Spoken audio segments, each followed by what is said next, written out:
पंचकुला में सीएम सैनी ने किया घग्गर पुल का उद्घाटन। लोगों को समय और दूरी की होगी बचत, हजारों लोगों को होगा फायदा। बारिश से चरमराए सरकारी इंतजाम, मंडियों में खुले आसमान के नीचे बड़ी फसलें भीगी। खेतों में कटाई के लिए तैयार गेहूं की फसल भी हुई खराब। वेदांता अस्पताल यौन उत्पीड़न मामले का आरोपी गिरफ्तार, आज कोर्ट में किया जाएगा पेश। आईसीयू में एयर होस्टेस के साथ हुआ था दुष्कर्म। गोल्डी बराड़ ने गुरुग्राम के व्यापारी अशोक जौनपुरियों को धमकाया। व्हाट्सएप कॉल के जरिए मांगी 5 करोड़ रुपए की रंगदारी, जान से मारने की भी दी धमकी। गेहूं खरीद के लिए 4th क्लास कर्मचारी को बिना ब्याज मिलेंगे पैसे। सरकार 25,000 रुपए देगी एडवांस, 1 साल के अंदर चुकानी होगी राशि। करनाल में खाकी हुई दागदार, हत्या के आरोपी को केस से बाहर करने के बदले मांगे 37 लाख रुपए। सीआई इंस्पेक्टर और हेड कांस्टेबल सस्पेंड। दिल्ली के मुस्तफाबाद इलाके में गिरी 4 मंजिला इमारत, एनडीआरएफ का राहत बचाव कार्य शुरू। 4 की मौत, 6 लोगों को सुरक्षित बाहर निकला, कई के दबे होने की आशंका।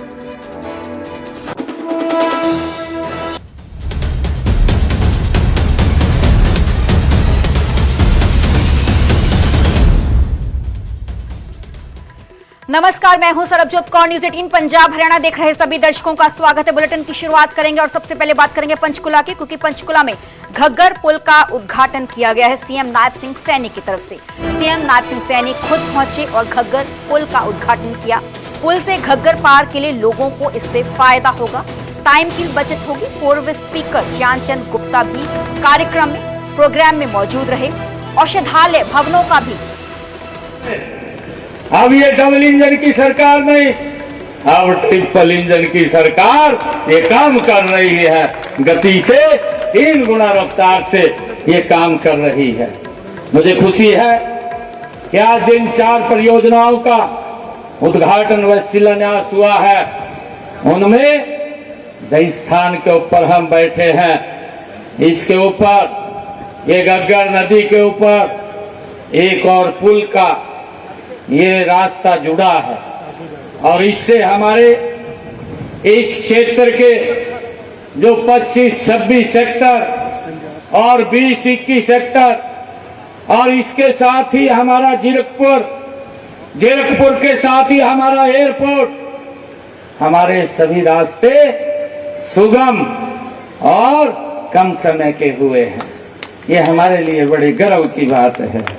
भाइयों, मुझे ये भी खुशी है कि हमारे इस पुल के जुड़ने से, जैसा मैंने कहा है कि सेक्टर 25, 26, 27, 28 और 31 के अलावा भी हमारे बरवाला रामगढ़ की तरफ जाने वाले लोगों को भी ये नजदीक का रास्ता मिल गया है।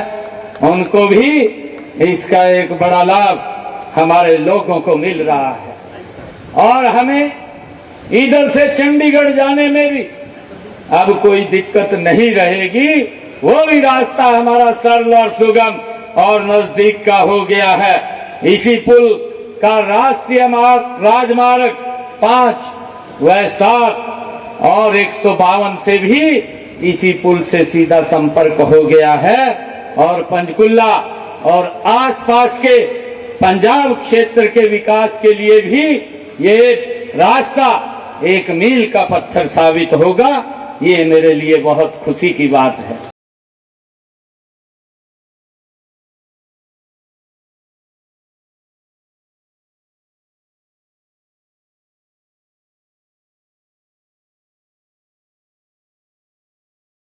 समान रूप से विकास हुए हैं।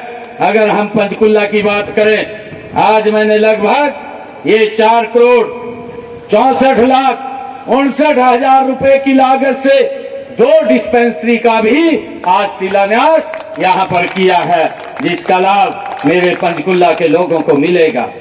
और मुझे ये भी खुशी है कि पंचकुला के सेक्टर 28 का जो डिस्पेंसरी भवन है, उसके ऊपर 1 करोड़ 30 ये 1.5 एकड़ के अंदर क्षेत्र में बन करके ये तैयार होगी और इसके ऊपर 1 करोड़ 20 लाख रुपए का वो खर्चा होगा जिसको 12 महीने के अंदर बना करके तैयार कर लिया जाएगा।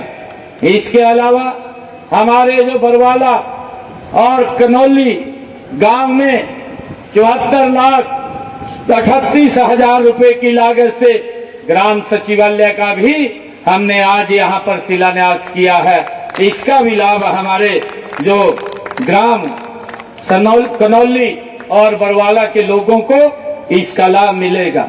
मुझे ये भी खुशी है कि हरियाणा सरकार ने पंचकुला में विकास के नित नए आयाम वो स्थापित कर रहे हैं। मैंने जिसका भी जिक्र भी किया था कि हमारा जो पंचकुला से यमुनानगर तक जो ये 4 लाइनिंग रोड जो इन्हीं 10 वर्षों में NH 73 बन करके तैयार हुआ है, इसके ऊपर 1,112 करोड़ रुपए की लागत से लोगों के जीवन को सरल और सुगम करने का काम ये हमारी सरकार आदरणीय नरेंद्र मोदी जी के नेतृत्व में हो रहा है। मुझे ये भी खुशी है कि पिछले 10 वर्षों में जो हमारा नागरिक अस्पताल है पंचकुला का, उसको भी 300 बेड का हॉस्पिटल अपग्रेड करने का काम भी इन्हीं 10 वर्षों में हमारी सरकार ने किया है।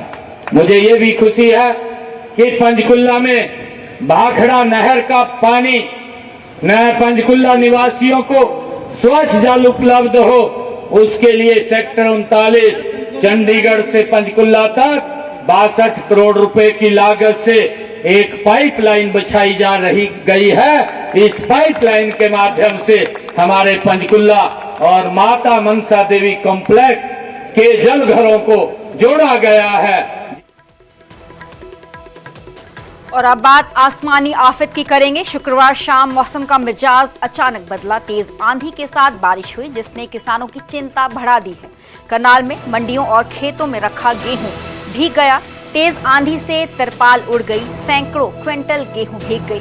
ऐसी ही तस्वीरें रोहतक में भी देखने को मिली।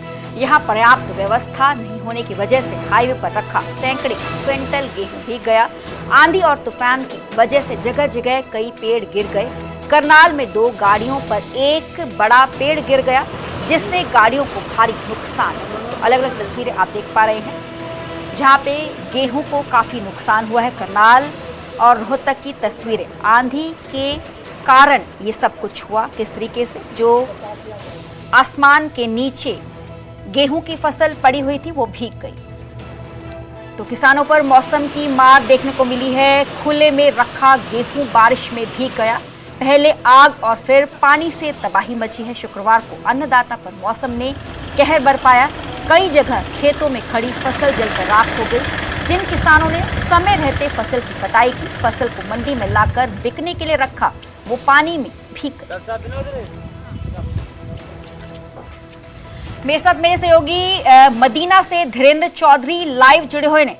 धीरेन्द्र, जानना चाहेंगे यहाँ पर ग्राउंड लेवल पे क्या कुछ तस्वीरें, किस हद तक किसानों का नुकसान हुआ? देखिए, जहां तक हरियाणा की बात है, पिछले 2 बार ऐसा हुआ कि जब बेमौसमी बारिश आई और जो मंडियों में गेहूं की फसल लेकर आए थे किसान, वो पूरी तरह से भीग गई। कल शाम को भी ऐसा हुआ था। पूरे प्रदेश के अंदर भारी बारिश आई और मंडियां और जो खरीद केंद्र हैं वहां पर फसलें भीग गई। गेहूं की जो किसान अपनी उपज लेके आए थे वो बगैर तरपाल, बगैर बारदाने की वजह से भीग गई। अब ये तस्वीरें आपको दिखाते हैं कि रोहतक के मदीना गांव की हैं। ये खरीद केंद्र यहाँ पर बनाया गया है, लेकिन मंडी में पर्याप्त जगह नहीं होने के कारण इसको सड़क पर डाल दिया गया। और ऐसा नहीं कि पहली बार ऐसा हुआ है, हर साल इसी तरीके की तस्वीरें आती हैं प्रदेश के कई खरीद केंद्रों से कि मंडियों के अंदर जगह नहीं होती गेहूं की फसल रखने के लिए, तो मजबूरन किसानों को अपनी उपज को इसी तरह से सड़कों के किनारे उतारना पड़ता है, जिसमें धूल मिट्टी भी होती है और जैसे बेमौसमी बारिश आई उसकी वजह से नुकसान भी होता है। लेकिन सबसे बड़ी अच्छी खबर हम ये कह सकते हैं कि जब भी इस तरह की धीरेन्द्र, आपसे जानना चाहेंगे कि पूरे प्रदेश में क्या कुछ तस्वीरें रही, किस हद तक किसानों का नुकसान पूरे ही हरियाणा में हुआ? देखिए, अगर पूरे हरियाणा की बात करें तो अब तक प्रदेश के अंदर तकरीबन 48 लाख मीट्रिक टन गेहूं की आवक हो चुकी है और उसमें से 40 लाख मीट्रिक टन गेहूं खरीदा जा चुका है। लेकिन जो सबसे बड़ी दिक्कत है वो ये है कि उठान नहीं हो पा रहा। उठान ना होने के कारण जो फसलें हैं सड़कों पर बिखरी हुई हैं, मंडियों में पड़ी हुई है, बेमौसमी बारिश की चपेट में आ रही हैं, नुकसान हो रहा है क्योंकि जब नमी बढ़ जाती है तो गेहूं के खराब होने का खतरा बढ़ जाता है। अगर आज भी मौसम खराब होता तो ये जो खुले आसमान के नीचे गेहूं पड़ा हुआ है इसके खराब होने की संभावना काफी ज्यादा बढ़ जाती। लेकिन ये दूसरा वाकया है, इसको प्रकृति की मेहर ही कहेंगे कि अगले दिन तेज धूप निकली जिसकी वजह से जो नमी थी वो वापस से सूख गई। अगर आज भी मौसम खराब रहता तो इसको कोई भी नहीं बचा सकता था। तो पूरे प्रदेश के अंदर ऐसे हालात है, कभी आग की चपेट में किसानों की फसल आ रही है तो कभी बारिश की चपेट में। लेकिन ये अच्छी बात है कि आज तेज धूप निकली है, इसलिए जो नमी हुई थी, गेहूं खराब होने का जो खतरा बढ़ा था वो टल गया। जी चलो, बहुत बहुत शुक्रिया धीरेन्द्र हमें पूरी जानकारी देने के लिए। का रहने वाला है आरोपी दीपक, कोर्ट में पेश करके आरोपी का रिमांड हासिल करेगी पुलिस। एफआईआर में लिखी पीड़िता की आप बीती हैरान कर देने वाली है। पीड़िता की देखभाल के लिए 2 नर्सिंग स्टाफ की ड्यूटी, पीड़ित के कपड़े चेंज करते वक्त ये आरोपी वहां पर पहुंच गया था तो आरोपी वेस्ट बेड का साइज लेने के बहाने दरिंदगी उसकी तरफ से की गई। मुंह में पाइप होने से चलते नहीं वो पीड़िता बोल पाई थी। 14 तारीख को अपने पति को उसकी तरफ से आप बीती बताई गई। मेरे साथ मेरे सहयोगी धर्मवीर फोन लाइन पर जुड़े हैं। धर्मवीर, जाना चाहेंगे पुलिस इस मुलजिम तक कैसे पहुंची? देखिए, जब इस युवती ने जब गुरुग्राम पुलिस को शिकायत दी थी उसके बाद गुरुग्राम पुलिस के जो मेदांता अस्पताल है उससे करीब 800 सीसीटीवी फुटेज जो है वो खंगाले थे और उसके बाद ये साफ हो पाया था कि उस वक्त जो टेक्नीशियन जो ड्यूटी पर था, जो 2 नर्सिंग स्टाफ जो महिला नर्सिंग स्टाफ थी उनके साथ जो काम कर रहा था उस वक्त उस युवक ने ही इस युवती के साथ यौन शोषण किया था। उसके बाद इसे गिरफ्तार किया गया है। पिछले 5 महीने से ये मेदांता अस्पताल में नौकरी कर रहा था और उस दिन इसने वेस्ट बैंड का साइज लेने के बहाने से इस जो युवती है इसका यौन शोषण किया था और अब गुरुग्राम पुलिस ने इसे गिरफ्तार कर लिया है। कल आज इसे कोर्ट में पेश करके पुलिस रिमांड पर लेगी और आगे की पूछताछ करेगी। जी चलो, बहुत बहुत शुक्रिया धर्मवीर हमें पूरी जानकारी देने के लिए।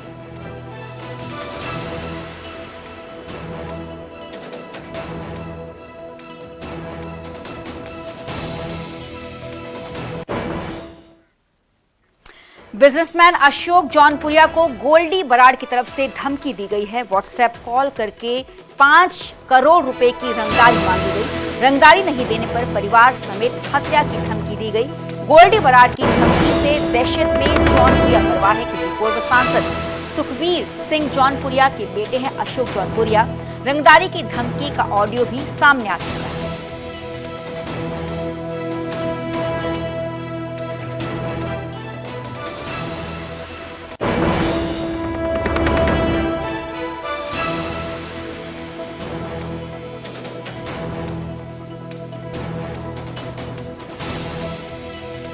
बिजनेसमैन अशोक जौनपुरिया को गोल्डी बराड़ की तरफ से धमकी दी गई है। ये ऑडियो सोशल मीडिया पर बहुत ही तेजी से वायरल हो रहा है। हालांकि न्यूज़ 18 इस ऑडियो की पुष्टि नहीं करता। अशोक जौनपुरिया, गोल्डी बराड़ बोल रहा हूँ मैं। अशोक, तेरी डिटेल निकाल रखी है मैंने कामकाज की सारी। अशोक, बढ़िया पैसे कमा रखे तूने, करोड़ों कर रखे अंदर। तेरे ये ऑफिस सेक्टर 44 85 वाले गुड़गांव वाले सारों की रेकी करा रखी है मैंने। 5 करोड़ रुपया चाहिए भाई तेरे से प्रोटेक्शन मनी। कल तेरे को दोबारा फोन करेंगे, ये तेरे को वॉइस भेज दी, कंफर्म करा लेना। ये ना सोचना कोई ऐसे ही तेरे को मजाक कर रहे हैं या फेक धमकी दे रहे हैं। कल तक अपना जो भी विचार हो मेरे को बता देना। और अगर पैसे ना दिए या प्रशासन के पास भाजने की कोशिश करी ना तो भाई तेरा और तेरे परिवार का नुकसान करेंगे, ठीक है? और जरूर करेंगे। तो बिजनेसमैन अशोक जौनपुरिया को गोल्डी बराड़ की तरफ से धमकी दी गई है। व्हाट्सएप कॉल करके 5 करोड़ की रंगदारी मांगी गई है। रंगदारी नहीं देने पर परिवार समेत हत्या की धमकी भी दी गई है। पूर्व सांसद सुखबीर सिंह जौनपुरिया के बेटे हैं अशोक जौनपुरिया। रंगदारी की धमकी का ऑडियो भी आपने सुना, ये सामने आया है। हालांकि पुलिस का कहना है कि पुलिस को इस मामले में अभी तक कोई भी शिकायत नहीं मिली है।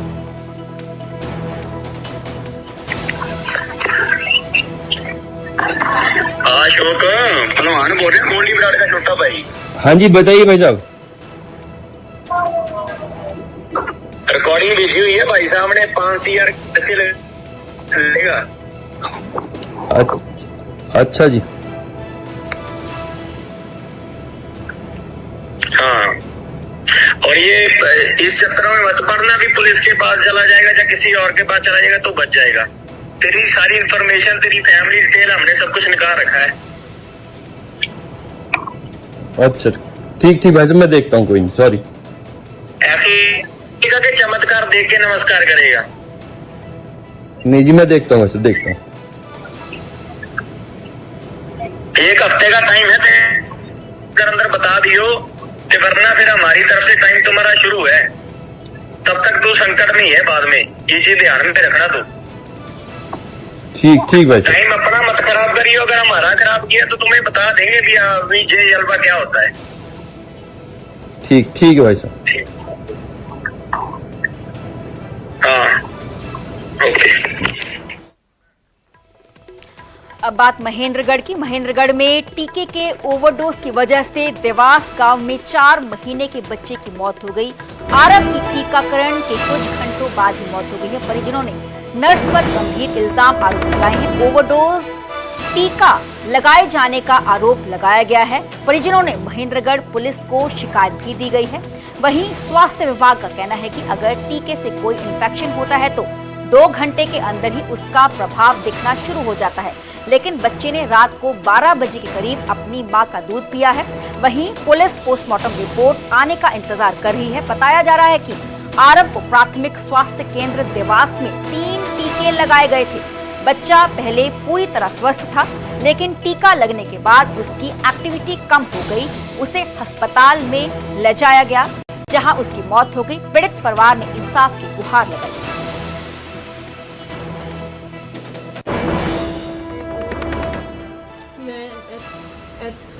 एचपी में सेंटर में से कॉल आई थी, इंजेक्शन लगवाने ले गई थी मैं। उसके बाद क्या हुआ? 3 इंजेक्शन लगाए उन्होंने 3 बजे। 5 बजे मेरा बच्चा सो गया। 8 बजे एक बार उठा, फिर बाद में कोई एक्टिविटी नहीं की।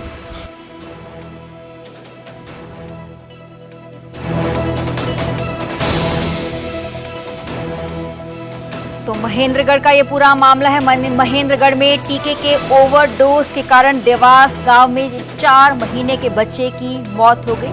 सेहत विभाग की तरफ से जांच इस पूरे मामले की जाएगी और अब पोस्टमार्टम की रिपोर्ट आने का इंतजार प्रशासन की तरफ से, सेहत विभाग की टीम की तरफ से किया जा रहा है। मेरे साथ मेरे सहयोगी सुशील शर्मा फोन लाइन पर जुड़े हैं।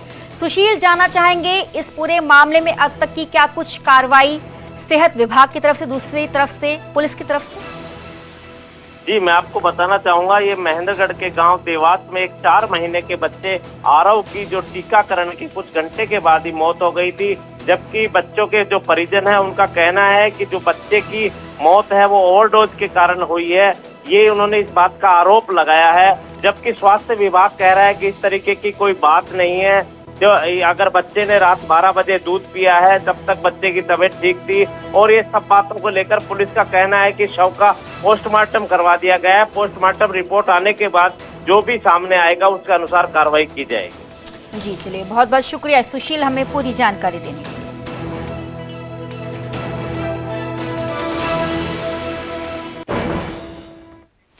और अब बात करेंगे उस रिपोर्ट की जिसने प्रदेश में नीति बनाने वालों की चिंता बढ़ा दी है। महिला और बाल विकास मंत्रालय के पोषण ट्रैक्टर रिपोर्ट 2025 के मुताबिक प्रदेश में हर 5वां बच्चा अपनी उम्र के हिसाब से नाटा है।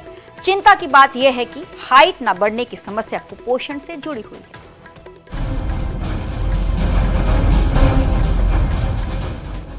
दूध दही का खाना यो मेरा हरियाणा। हरियाणा के लोग इस कहावत को शान से दोहराते हैं। हरियाणा के तंदुरुस्त किसान, जवान और खिलाड़ी दुनिया भर में अपना परचम लहराते हैं, लेकिन मौजूदा पीढ़ी धीरे धीरे कुपोषण के घेरे में आ रही है और कुपोषण उनकी शारीरिक क्षमता को कम कर रहा है। कुपोषण के चलते बच्चों की लंबाई उम्र के हिसाब से नहीं बढ़ रही है। महिला और बाल विकास मंत्रालय के न्यूट्रिशन ट्रैकर की ताज़ा रिपोर्ट के मुताबिक हरियाणा में 5 साल से कम उम्र का हर 5वां बच्चा अपनी उम्र के हिसाब से नाटा है, यानी इन बच्चों की हाइट उम्र के हिसाब से कम है। बच्चों की हाइट नहीं बढ़ने के लिए कुपोषण को जिम्मेदार माना जा रहा है। रिपोर्ट में उम्र के हिसाब से बच्चों के वजन के बारे में भी जिक्र है। प्रदेश में कुल 13,76,532 बच्चे हैं। इनमें 7% बच्चों का वजन उनकी उम्र के हिसाब से कम है, जबकि 4% बच्चों का वजन उनकी उम्र के हिसाब से ज्यादा है। उन बच्चों में 4% बच्चे वेस्टिंग यानी अपनी लंबाई के हिसाब से कम वजन की समस्या से जूझ रहे हैं। जिन जिलों में कुपोषण की समस्या ज्यादा गंभीर है, उनमें हिसार का नाम सबसे ऊपर है। हिसार में 33% बच्चे स्टंटिंग यानी नाटेपन के शिकार हैं। वहीं 9% बच्चे अंडरवेट, 4% वेस्टिंग यानी लंबाई के हिसाब से कम वजन और 6% बच्चे ओवरवेट की समस्या से ग्रसित हैं। इसी तरह अम्बाला में 32% बच्चे स्टंटिंग, 8% बच्चे अंडरवेट, 5% वेस्टिंग और 6% ओवरवेट के शिकार हैं। जींद में 28% बच्चे स्टंटिंग, 8% अंडरवेट, 5% वेस्टिंग और 6% बच्चे ओवरवेट के शिकार हैं। फरीदाबाद में 25% बच्चे स्टंटिंग, 7% अंडरवेट, 3% वेस्टिंग और 3% ओवरवेट के शिकार हैं। बात अगर करनाल की करें तो करनाल में 23% बच्चे स्टंटिंग, 8% अंडरवेट, 7% वेस्टिंग और 3% ओवरवेट के शिकार हैं। ये रिपोर्ट चिंता पैदा करने वाली है। सरकार कुपोषण को दूर करने के लिए लगातार कोशिश कर रही है। राज्य में 25,962 आंगनवाड़ी केंद्र हैं। उनमें 23,447 आंगनवाड़ी कार्यकर्ता और 21,127 आंगनवाड़ी सहायिकाएं हैं। सुधार की दिशा में 149 प्रोजेक्ट भी चल रहे हैं। इसके बावजूद केंद्र सरकार की रिपोर्ट नीति बनाने वालों के लिए चिंता पैदा कर रही है। बच्चों में मौजूद कुपोषण की समस्या कैसे दूर होगी, ये बड़ा सवाल है। चंडीगढ़ से अंकित दुदानी की रिपोर्ट, न्यूज़ 18।